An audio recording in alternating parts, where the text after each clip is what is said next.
તેથી ભગવાને તમને દીકરી આપી હોય તો દીકરીને ખૂબ પ્રેમ કરજો. ઘરમાં યુવાન દીકરી હોય તો આખા દિવસમાં એકાદી વાર માથા પર હાથ મૂકી બે મીઠા બોલ બોલજો. અને હું કહી શકું છું, બાપનો જો દીકરી પ્રત્યેનો સાચો પ્રેમ હોય ને તો દીકરીઓ ખોટી જગ્યાએ પ્રેમ શોધવા નહીં જાય. બાપનો જો હૃદયથી પ્રેમ હોય છે. તમારી દીકરી સાસરે હોય તો એક બે દિવસે ફોન કરતા રહેજો ને પૂછતા રહેજો. પણ દીકરીનો સ્વભાવ, દીકરી જો સાસરે હોય ને દુખી હોય તો બાપને કોઈ દી અણસાર ના આવવા દે કે હું દુખી છું.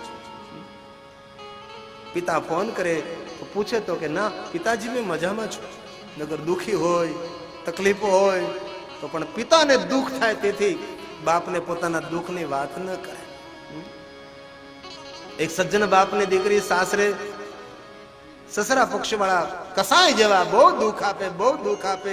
બાપ વારંવાર પૂછતો રહે, દીકરી બેટા તને દુઃખ તો નથી ને? તો પણ દીકરી તેના બાપને બતાવે નહીં કે મને આ સસરા પક્ષનું દુઃખ છે. કોઈ રાવ નહીં, કોઈ ફરિયાદ નહીં. પપ્પા હું મજામાં છું, પપ્પા હું મજામાં છું. દીકરીથી દુઃખ સહન નહીં થતા એક દિને દીકરીએ નિર્ણય લઈ લીધો કે આજ મારે આત્મહત્યા કરવી છે. કોઈ શહેરી વિસ્તાર બહુમાળી ભવનમાં રહે, ઉપરથી નીચે પડવાનો સંકલ્પ લઈ લીધો કે હવે દુઃખ સહન નહીં થાય. પિતાને કહું તો પિતાને દુઃખ થશે, શું કરું? આત્મહત્યા કરવાનો નિર્ણય લઈ લે. પણ ભાગ્ય એવા કે જે દિવસે આત્મહત્યા કરવાની હતી ત્યારે એમની પાસે એક મોબાઈલ ફોન હતો.